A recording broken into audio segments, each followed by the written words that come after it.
Hello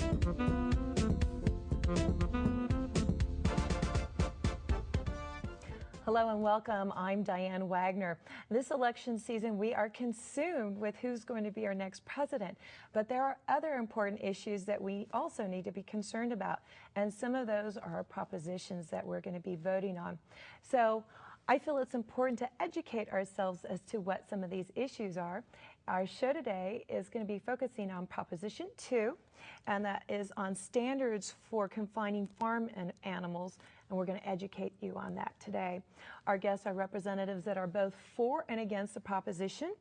And as I said, our goal is to educate and ask these ladies some questions so you at home know a little more about what this is all about.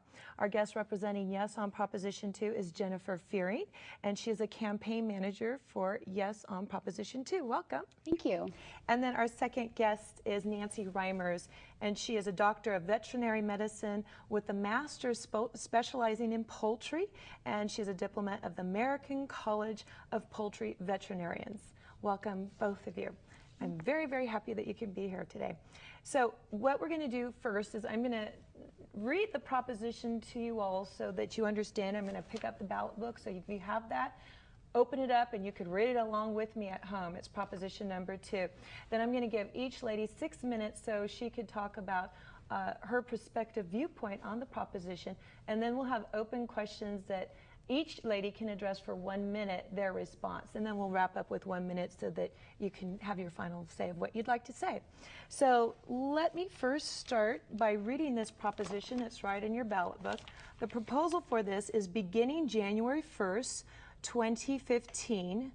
This measure prohibits the certain exceptions, the confinement of pregnant pigs, calves raised for veal, and egg-laying hens in a manner that does not allow them to turn around freely, lie down, stand up, and fully extend their limbs.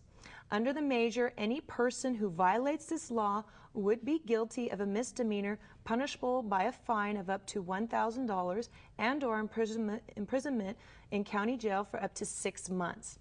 Okay, so that's the proposal, and what I want to read to you is the legislative analysis of the estimated fiscal impact this would have on us. So the first point of this is potential unknown decrease in the state and local tax revenues from farm businesses, possibly in the range of several millions of dollars annually. And then another point that they've listed here is potential minor local and state enforcement and prosecution costs partly offset by the increase of fine revenues. So these are the issues that we're dealing with proposition number 2, and I first would like Jennifer Fearing to give us your viewpoint. Why should people vote yes for proposition 2? Well, I want to thank you for having us on. Californians should join me, the Humane Society of the United States, the California Veterinary Medical Association, the Center for Food Safety, and more than 1,000 other endorsers from all walks of mainstream advocacy organizations and elected officials who want to vote yes on Proposition 2 to stop the cruel and inhumane confinement of animals raised for food here in California. Right now, nearly 19 million animals, we're talking about calves raised for veal, breeding pigs, and egg-laying hens, are kept crammed tightly and unsafely in unfilthy cages where none of these animals can stand up, turn around, and fully extend their limbs throughout their whole lives. You know, we would never subject our pets to endure confinement in such a tight system throughout their whole lives. Farm animals should not endure this misery either. All animals, including those raised for food, deserve basic humane treatment, and that's why we're encouraging California voters to vote yes on Prop 2 to stop this animal cruelty. Okay, good.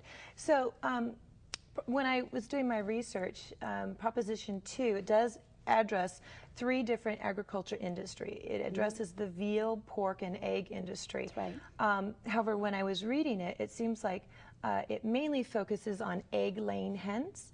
And so my little confusion came with why, you know, because they're different industries. Veal industry is different from the egg industry. Why were they combined together into one proposition? Because it seems that that kind of made it complicated. Actually, they're put together for a reason, because all 3 systems are examples of the most extreme and most abusive confinement of animals raised for food. What these three systems all have in common is that the fact that the practices restrict the basic movement and natural behaviors of the animals that are kept inside these systems. So veal calves are tethered by the neck and can barely move. Pregnant pigs are kept in crates barely larger than their bodies where they can't turn around. And egg-laying hens are crammed 6 to 7 to a cage where each hen has less space than a letter-sized sheet of paper on which to live her entire life. These hens often become trapped in these cages, impaled on the wire. These systems are simply wrong, and we can do better here in California. Okay. Now, since the proposition will not prohibit what you're proposing at a nationwide basis, it seems that only what's going to happen is production is going to move out of the state of California. So isn't Proposition 2 of no value to the welfare of the animal?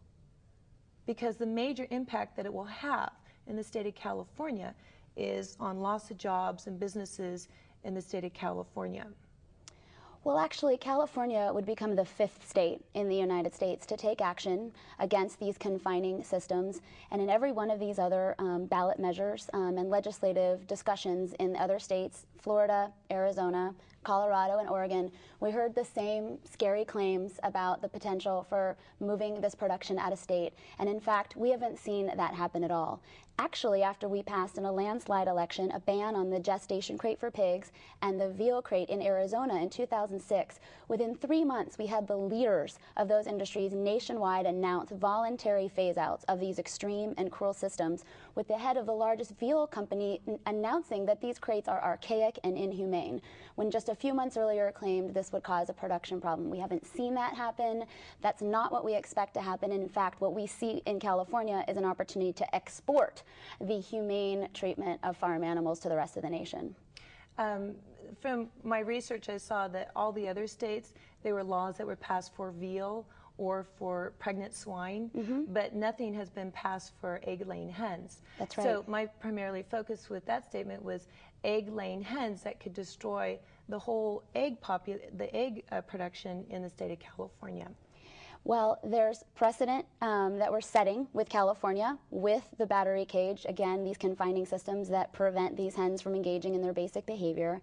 And point of fact, the California egg industry has been suffering for some time. And there is an opportunity with Proposition 2 for California-grown eggs to mean something. For California producers to distinguish eggs that come from California as having inherent in them some modicum of basic humane treatment of animals, of better environmental protection, and healthier and safer products, because these animals aren't going to be crammed tightly and confined in unhygienic situations. So a yes vote on Proposition 2 will really lead to less animal cruelty and better protection of the environment and safer food. Now, you're with the Humane Society of America. Do you guys have a bigger goal with this proposition? Absolutely. The Humane Society of the United States is the world's largest animal protection organization. We have 10.5 million members nationwide and 1.3 million here in California. And without a doubt, we believe that Proposition 2 will start a national dialogue, continue a national dialogue, quite frankly, that's already ongoing, about moving the demand for these products and the production of these products, these eggs, for example, laid by hens, kept in these tiny cages, that we want to have a national conversation about laying down a principle that all animals, including those raised for food, deserve basic humane treatment. And we fully expect to see the egg industry respond similar as the veal industry and the pork industry has when we've passed similar measures in other states. And that is to readdress these issues, get in step with where mainstream Americans and consumers are, which is not wanting to have our food come from animals who were treated cruelly. How do you propose the egg farmer to stay in business with these new implications that you're putting on them? I mean, do you understand farming? I am the chief economist for the Humane Society of the United States, and I've been studying the egg industry for many years. And the reality is it would cost egg producers less than a penny per egg to keep from confining these animals in tight spaces where they cannot engage in any natural behaviors. And less than a penny per egg is a small amount to pay to avoid significant animal suffering. Okay. We need to move on to the next question, but less than a penny, that shocks me because it's the egg industry's own economist has developed that estimate.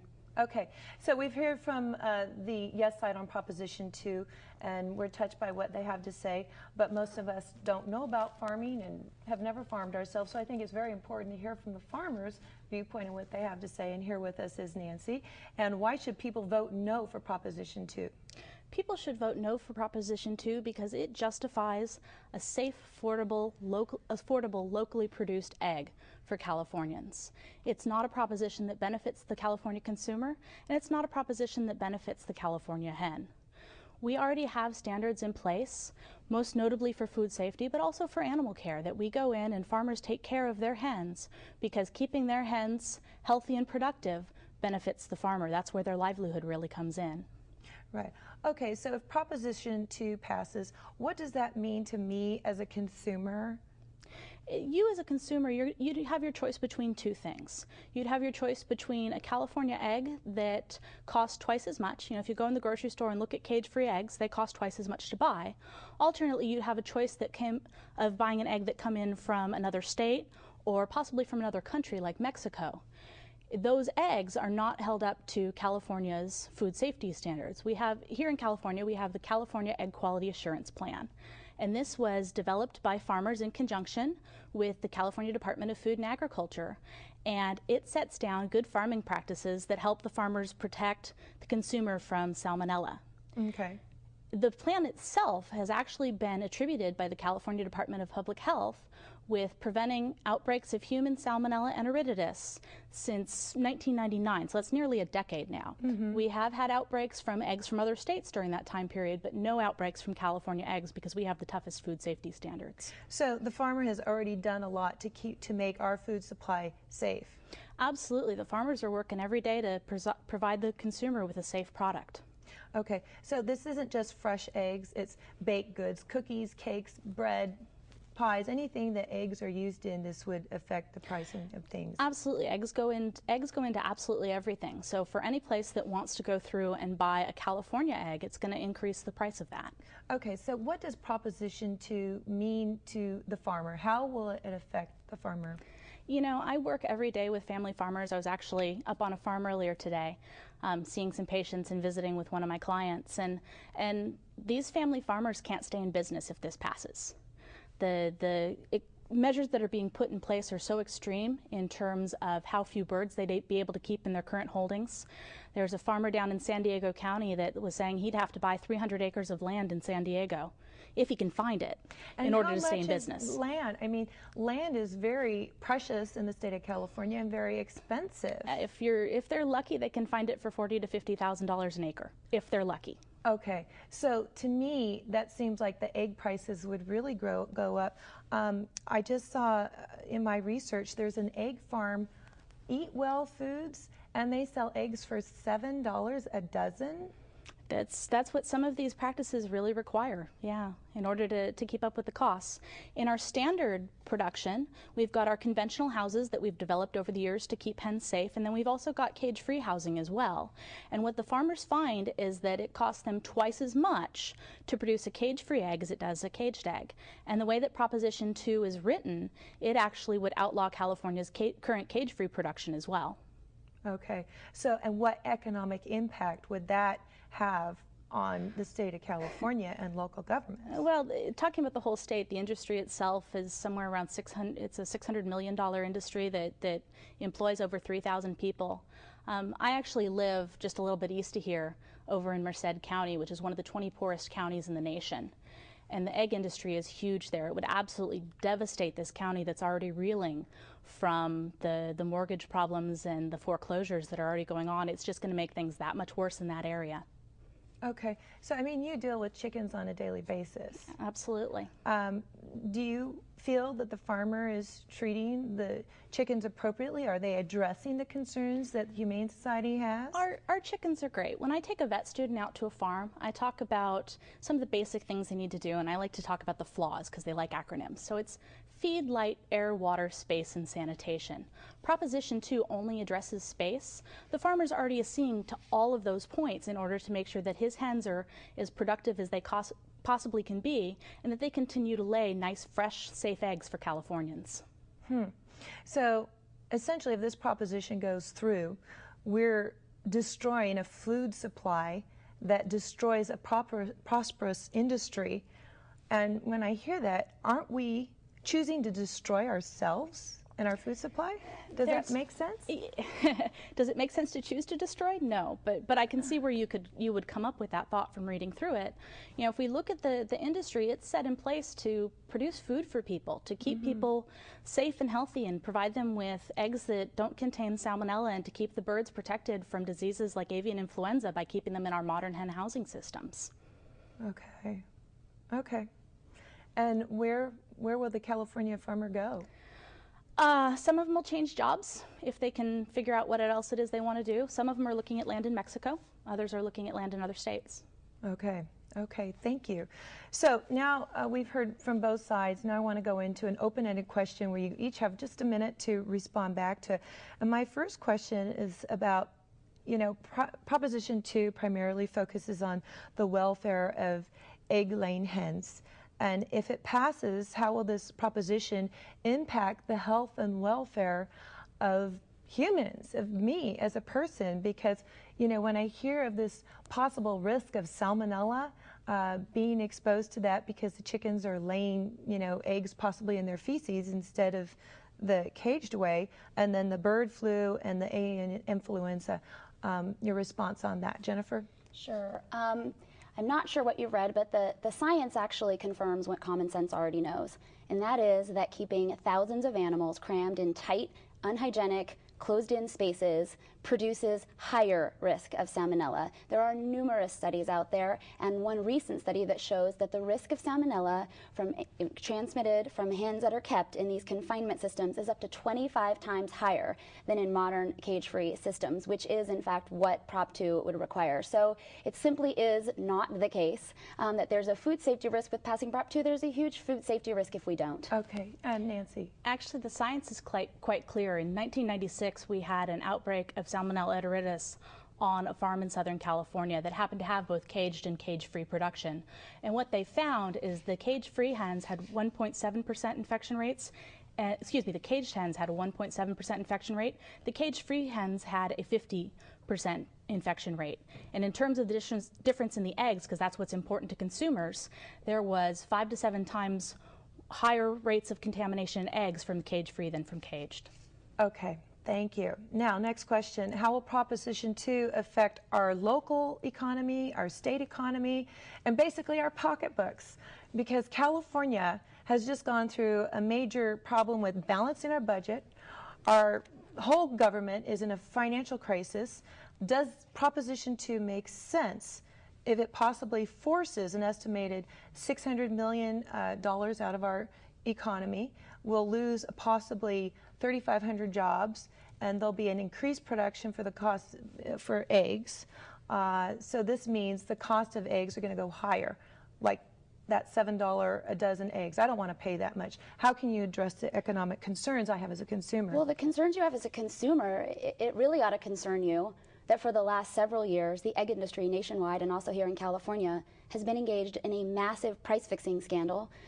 They have raised the price of eggs 50 to 80% and pocketed the profit, and that very profit is what's being used to try to frighten California voters out of trusting their instincts in this. So if you're worried about the consumer, you should vote yes on Proposition 2, because we want to have California eggs that are affordable, that come from a competitive market here in California, that are produced here, and again, that are produced at a cost of less than a penny per egg. Okay, good. Nancy? The egg market is extremely competitive. There are no subsidies in egg production. It's not something that's government controlled. It's not something where the prices are fixed. This is a huge risk to the California consumer, and it's also a risk to Californians everywhere because of the tremendous economic impacts that losing a portion of our #1 industry, which is agriculture, from the state would cause. Okay. Now, in my research, I found one of the most compelling balanced informations that I felt was balanced was on the American Veterinary Medical Association website. And you could log on to that website. It's www.avma.org. And they have a scientific viewpoint, and they issued a statement which I thought was interesting. The American Veterinary Medical Association believes Proposition 2 standards for confining farm animals is admirable in its goal to improve the welfare of the production of farm animals. However, it ignores the critical aspect of animal welfare that ultimately would threaten the well-being of the very animals that it strives to protect. They go on to say that changing housing standards without consideration of how this may affect other aspects of the animal welfare, such as protection from disease and injury, will not be in the animal or society's best interest.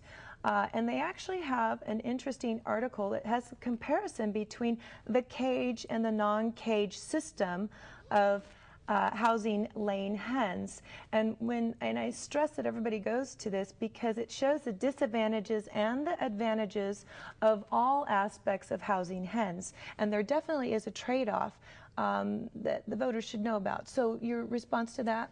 Yeah, well, the source of the information that that comes from the AVMA website comes from a study out of Europe called the Laywell Project, which was a comprehensive review of more than 200 flocks. And the key finding of that is not only that in that chart those are not trade-offs, those are risks, but they found that the only housing system for egg-laying hens that is unable to provide for the basic welfare of hens is in fact the battery cage that Proposition 2 seeks to ban. Okay, and Nancy? Our modern hen housing systems are perfectly humane for the hens. They can stand up, turn around, flap their wings. The one thing they can't do is Proposition 2 talks about them flapping their wings without touching each other. They do touch each other sometimes, but they can groom, they can engage in a wide variety of natural behaviors. The difference is we separate them from their manure, which contains pathogens which are dangerous both to hens and to consumers. Okay. Now, Proposition 2, the language of it is a little confusing to me. And I think part of it comes from putting the veal and the pork into it because those are, for me, different industries, but also how far the chickens can actually flap their wings. So is there a flaw in the writing of the bill? Because when there's flaws, I just say, forget it. You know, move on to the next. Is there a flaw in the bill? Absolutely not. Proposition 2 was written to provide farmers in California with an opportunity to innovate and to come up with methods, both the cage-free method and any other innovations that help meet a basic standard of animal care. They have until 2015 to develop these methods. Okay, good. The majority of our California farmers, about 95%, which is about 99% of the hens, subscribe to an animal care system that is laid out by experts and provides very detailed information based on the best science that's available. That's reviewed every single year and the farmers abide by it.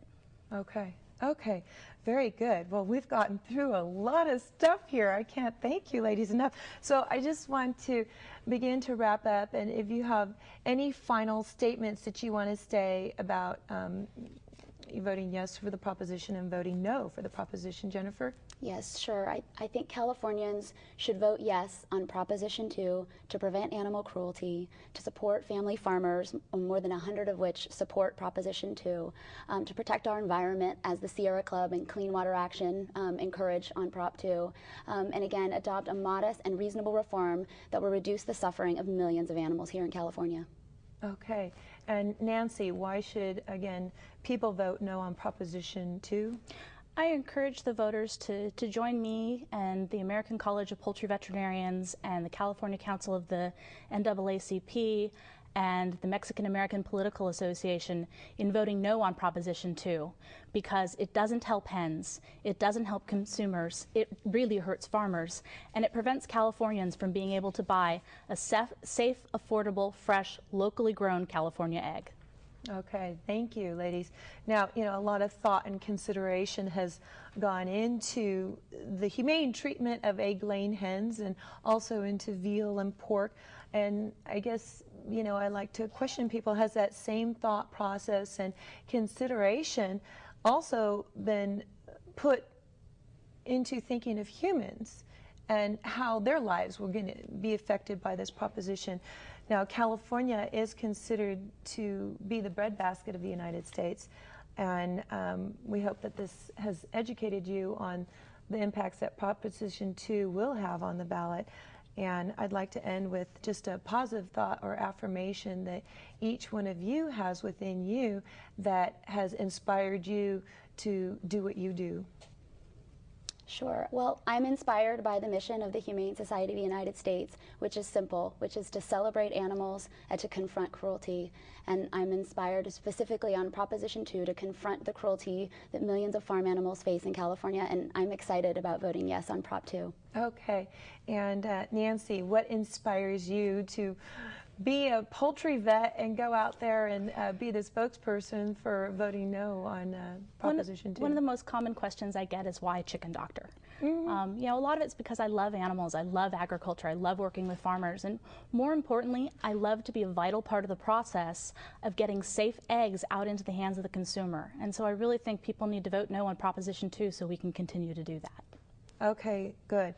Okay, they just gave me a cue. Do we still have some more time? 3 minutes? 2 minutes left? Okay. Any last thoughts? I've got 2 minutes left. Sure. I just want to remind your viewers, many of whom probably witnessed the cruel treatment of downed and crippled cows earlier this year at a Chino slaughter plant that really shocked the nation and ultimately led to the largest beef recall in U.S. history. You know, that is what industrial farming has become in America. We've got factory farming has really turned animal husbandry into animal abuse, and we have an opportunity to turn the corner by voting yes on Prop 2. Okay, and a final statement, because that's a different issue than this one here. Let's focus on the egg hens. Nancy? Sure. You know, animal abuse is absolutely reprehensible, but that's not what our farmers are doing. Our farmers are going in, they're taking care of their hens on a daily basis so that they can provide food to California. You know, it takes about 1 laying hen per person, and so that means that we need out there somewhere 35 million laying hens. We have 18 million, and our farmers are doing a fantastic job providing safe eggs to California consumers. Okay, good. Well, thank you, both of you again. I hope we've helped educate you on Proposition 2. I encourage you to go out and educate yourself on all these propositions that are on the ballot to make a well-informed decision when you go out there and vote. It's really, really important. My wish to everyone is simply just to stay in action and keep the faith, get the facts, get educated, and get out there and vote. Thanks so much for watching. If you want more information on our show, log on to our website at www.dianewagner.com. Thank you. Bye-bye. Thank you. Thank you so much.